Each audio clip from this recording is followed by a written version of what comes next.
Hey guys, welcome back to another video. Sorry, I haven't been really active for the last few weeks. It's been quite hectic. But I thought, hey, look, a lot of volatility is happening in the market. I wanted to just cover my views on the macro state of the US economy, right? Okay. So if you look at the data, let's start with oil because this is the engine that is driving everything else right now. Before the US strikes on February, I think a barrel of Brent oil was about $70. 10 days later, it hit $120. That's a 65% jump in under 2 weeks, right? The biggest weekly gain in history of oil market. Um, for an average consumer, average gasoline prices went from $3 to $3.45 a gallon. The International Energy Agency, IEA, they call this the largest oil supply disruption, right? They want to release 400 million barrels to from the emergency reserves to calm things down, but that only covers about 20 to 30 days of the supply that's been lost. As for stocks, S&P 500 has been losing its value over the last couple of weeks, right? It's down about 3% from before the war started. It sounds a bit scary, but keep listening because I think that number is actually quite small given what's happening. Now, will oil keep going up? My view is yes, it will be for the next couple of weeks. And once there is a ceasefire announcement that is being done, then that's most likely when the markets bottom. So just watch out for that. Okay. If you look at the rising oil situation, right? What's actually interesting that most people uh, misunderstand and surprises most people is that actually in this event, right, the US is not a victim of higher oil prices. In fact, it's actually a beneficiary, right? If you sell oil, higher prices means much more revenue for your business. And for the US, they are a net oil exporter. So when oil goes up, US oil companies they make more money, right? Economy gets a boost and jobs in the energy sector increase, right? And you can see that being played out in the stock market with the stocks of ExxonMobil, Chevron up, and also defense companies. Meanwhile, the Japanese stock market was down 6.2%, and the Hong Kong Hang Seng Index is down 8.1%. Why is this so? It's because Asia as a whole is much more dependent on the Middle East for oil than what the US is. So it means that if you're worried that $100 oil price means that the US stock market will crash, the data actually suggests the opposite. US is actually in a much stronger position here than what most people realize. Okay. And if you look at the sector rotation, it's also important to understand, right? Every war, be it the Ukraine Russian war, the Vietnam War, the Gulf War, it will create winners and losers in the stock market, right? And if you look at the data, who are the winners now? Winners are anything to do with energy or defense, right? If you look at AeroVironment, it's a drone manufacturer, up 18%. Palantir AI software up 60%, up 6%, right? Whereas who are the losers? The losers are your travel and leisure companies. American Airlines down about 8% because higher fuel is going to be more devastating for airlines, right? Carnival Corp cruise routes are disrupted because of the war. And hotels, demand is also evaporating, right, in Europe. They so the simple thing that most people are doing right now is they are currently longing energy and defense and shorting airlines and luxury travel. And you probably heard a lot of this on Strait of Hormuz, right? It's being mentioned a lot the last few weeks. And why is that so? Because the Strait of Hormuz is a narrow waterway between Iran and Oman. It is one of the important oil choke points in the world. About 20 million barrels of oil pass through it every single day, right? And that's about 1/4 of all the world's oil that move by sea, right? Since that closure, the flow has been effectively zero, right? Ships are not moving through because they are worried that they get bombed or affected by the mines, right? But here's the key question: who actually depends on the oil? And you are surprised, it's Asia. China gets 40%, India 15, Japan 12, South Korea 12. Right? United States, they only get 2.5%. So, they are the least exposed. If the strait stays closed, China, Japan, they get hurt more. US, because it produces most of its own oil, it's much more protected than you might expect. Okay? So don't let all the headlines influence you when it comes to US stocks. Right? And it's important to look at gold, right? Because gold hit an all-time high back in January, close to like 5,006.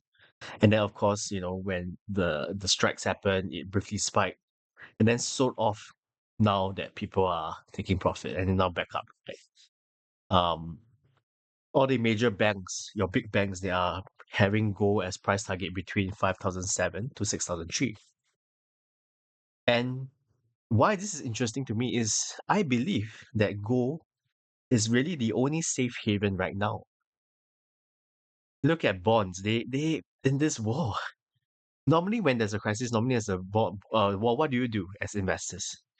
You flock towards buying government bonds, right? And when you buy government bonds, it means that the rates will fall. But the problem this time around is it's not happening. The yields actually went up, right? Buying bonds in a crisis that ceases is it still valid? It seems to be broken. Gold is the only one that really stepped in as the only truly global liquid safe haven, right? No government printing behind gold, no counterparty risk, right? So I believe that in the long run, I'm very bullish on gold. Structurally, I believe that gold, you know, will continue to rise. And that's why back in the days, I bought physical gold. I bought gold bars and everything, stored it because I knew that the world gets more and more volatile.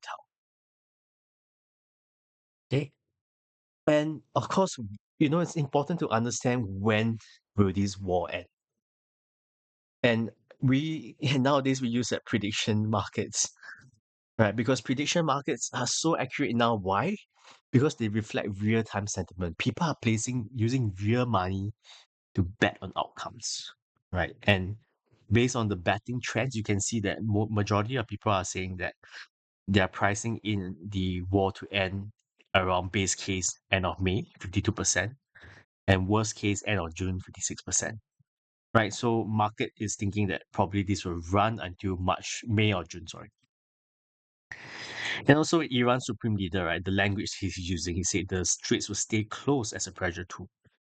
Right. I don't think he's ready to go into negotiations, especially with his family being killed in this war.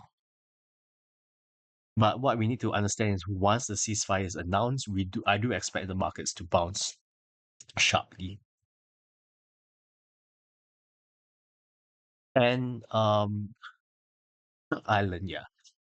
This is one important wild card for me. It's where things can escalate if it's not handled well, right? So Kak Island, if you guys do not know, it's a small island off the coast of Iran, right? And what it does is it does a lot of processing activities. So out of like the Iran's oil exports, I think about 80 to 90% is being processed in Kak Island, right? US President Donald Trump, he already bombed military targets on Kak Island, but he deliberately in these strikes he did not hit the oil facilities. Right. I think what Trump is warning is that if they keep blocking the shipping routes and keep blocking shipping, this could change. Right. They can go and bomb these oil facilities. And this is a catalyst for me. If the oil facilities get bombed or destroyed, we can see oil going to like 150 or even higher. Right. For you as an investor, it's important to look at it because the US choosing not to hit this oil facilities, I believe, is the only thing standing between oil being $100 to $150. So keep watching the developments in this space. And of course, as usual, it's always important to look at history, and data suggests that out of all the conflicts that's happened over the last decades, whether the Vietnam War, the Gulf War, etc., the market will rally strongly within 18 months, right? Carson Group, they actually did a study of 40 major crises. They found out that in the first month, of course, the S&P will fall, but in the 6 months after, it goes up on an average of 3.4%. Okay, so this is basically the following the old market saying is sell the build up, buy the invasion, right? This is a chance to look at stocks that you have conviction in, that are high quality businesses that are being discounted right now due to all this narrative, right? So go and look at stocks that you are interested, right? Stocks that are undervalued. This is the time that you want to consider to do a bit of DCA. Okay, right? So all right, if you and of course with this situation with oil, if oil continues to be high and not resolved, eventually this will cause inflation. Eventually, right? If it doesn't get resolved early, right? Markets are only pricing 31% chance of one rate cut this year and 24% chance of no rate cuts. Right? I think before this war started, inflation was improving. But with all these things, that's happening, if energy prices stay higher for longer, the Fed will stay cautious, right? That means your mortgage rate will stay higher for longer, right? Of course, Trump is, always going to push the Fed to cut rates. So we need to monitor the situation. For me personally, I feel like a lot of the bad news is already priced in. If inflation stays controlled, or if the war ends sooner, then we would expect to see the rates come down faster than what the market thinks, and that will cause the rally for stocks. Okay. Before I wrap up, I think so. My framework, how am I approaching this? I like to think in terms of scenarios, right? So, scenario one is I say it's a short conflict, ceasefire by end of April. For me, probability is probably like 30%. If this happens, oil can come back to 80, 90 and stocks can rally and the inflation stays contained. But based on prediction markets, I don't think this is likely, right? My base case is that the probability of this conflict to end will be around end May or June. So oil will stay between maybe 95 to 110, stocks being like flat or slightly down. And once the ceasefire is announced, the market bottoms, right? So this is where I'm currently thinking about this, right? Scenario three is where I'm a bit worried if it happens. If it happens, it is a low probability. For me, it's like 20%, but it's where things escalate and get serious. That means if, let's say, the US go and hit Cut Island oil facilities, or if they even send troops on the ground, this will cause stocks to fall and go to surge, right? And Fed can't cut if this is the case. So let's hope that it doesn't happen, and let's hope that it doesn't go into this scenario because it will be bad for the market in the short term. So my thoughts about this is plan for the base case, but hedge against the scenario three, right? So if you want to buy gold for long-term investment, you might want to consider, DCAing, entering into small pollution, because long term, I do believe structurally it will continue to increase. Okay. So this is all what I want to cover. I think again, not financial advice. Nothing I say. I'm not a licensed financial advisor, so take this with your own due diligence and all the best in the stock market. And let's hope that this war gets resolved quickly, just for the families, for everyone's affected, and also for our portfolios.